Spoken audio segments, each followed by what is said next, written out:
अहम वाकया पेश है कि मैडम संगीता ने इस हवाले से प्रेस कॉन्फ्रेंस भी की है और इनके साथ सैयद नूर और दूसरे अदाकार भी जो ड्रामे के मौजूद थे। इनका कहना है कि ये बुल्ला ड्रामा बना थे जिसकी तकरीबन 50 के करीब एपिसोड कंप्लीट हो चुकी हैं और इस ड्रामे पे 7 से 8 करोड़ रुपया लग चुका है और ये इतना बड़ी प्रोडक्शन वाला ड्रामा है। इसके जो आज जो राइटर है वो भी मौजूद थे, अदाकार भी मौजूद थे और इस हवाले से मैडम संगीता इनका कहना है कि जो 8-10 शख्स जो है वो वकला के बेस में वकला की वर्दियां पहनकर आ गए और उन्होंने मारूफ अदाकारा जो साइमा है उनको कहा कि इनको हाथकड़ी लगा के हम ले जाएंगे, तो वो वहां बैठी रही लेकिन उनको काफी थ्रेट किया गया और उस शख्स का मुतालबा है कि उसने 2.5 करोड़ रुपया इस प्रोडक्शन में खुद भी लगाया है, जबकि मैडम संगीता का कहना है कि इस हवाले से वो बिल्कुल झूठ बोल रहा है, उसका कोई प्रोडक्शन में पैसा नहीं लगा।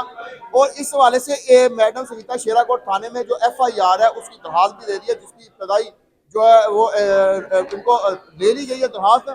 मैं यहाँ ये बताना चाहता हूँ कि आज जो प्रेस कॉन्फ्रेंस में बताया कि 8 से 9 करोड़ रुपया लगा हुआ है, यह सारी नजर जो है मुखालिफ पार्टी को पैसे पे है कि ये प्रोडक्शन में से इनसे कुछ पैसे डिमांड किए जाए। इस हवाले से हमारी मैडम संगीता से गुफ्तगू हुई, वो भी आपको सुनाते हैं। सबसे पहले तो ये वकील जो 2 नंबर वकील बना हुआ है, इसका नाम बताइए, नाम क्या है? अहमद जहांगीर बल्लोच। अच्छा, 50 किस्तें बन गई और 50 किस्तों के दौरान एक दफा भी नहीं आई?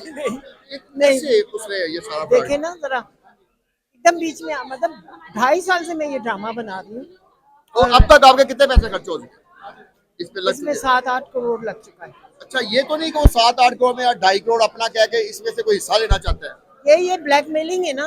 और आपने FIR कौन से थाने में दर्ज कराई है? शेराकोट थाने में। शेराकोट में उन्होंने पुलिस फोड़ी कर ली है? हाँ हाँ। अच्छा, वो बताएंगे ये जो सैमा मैडम साहब को उन्होंने कहा जी हथकड़ियां लगवा दे, वो क्या वाकया है? हाँ, सेट पे आ गए ना वहाँ पर। अच्छा। मुझे बुखार चढ़ा तो साइमन ने कहा आप चले जाओ, लेकिन मैं निकल गई। 2 सीन रह गए थे उनके, तो ये पहुंच गए वहाँ पर। जैसे मैं निकली ये पहुंच गए वहाँ पर।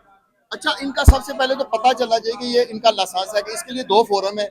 आप Lahore high court bar association के सदर से मिले और एक लाहौर बार के सदर से मिले, उनके लिए आपने तैयारी की है? जी बिल्कुल तैयारी की और इंशाल्लाह कल जाके मैं मिलूंगी। और 2 और फोरम है आपके पास, एक CCPO लाहौर और IG पंजाब, उससे मिलेंगी? उनसे भी मिलूंगी बिल्कुल। यानी इस वक्त इन्होंने पूरी तैयारी की और ये शो भी इसके पूरी इंडस्ट्री इनके साथ है। फाइनल हमारे नाज़रीन को ये मैसेज दे दें कि इस तरह के जो वकला 2 नंबर बनते हैं, इनको इनकी एसोसिएशन की तरफ से क्या इनके खिलाफ कार्रवाई होनी चाहिए? बिल्कुल होनी चाहिए कार्रवाई। मैं मिलूंगी ना जब बार काउंसिल में जाके, और उनको बताऊंगी कि ये है। चले, बहुत शुक्रिया। जैसे मैडम संगीता ने ये भी कहा है कि अब वो लाहौर हाईकोर्ट बार एसोसिएशन के सदर से भी मिलेंगी और लाहौर बार के सदर से भी मिलेंगी और इसके अलावा IG पंजाब डॉक्टर उस्मान से मिलकर और CCPO लाहौर बलासिर कामियाना से भी मिलकर ये सारा केस उनके सामने रखेंगी कि आज का ये जो वकला के बेस में लोग आके इनको ब्लैकमेल कर रहे हैं, उनके हवाले से इसका उजाला किया जाए। तो हम मजीद भी आपको इस केस से जो है इसकी तफसीलात बताते रहेंगे, हमारे साथ रहिएगा।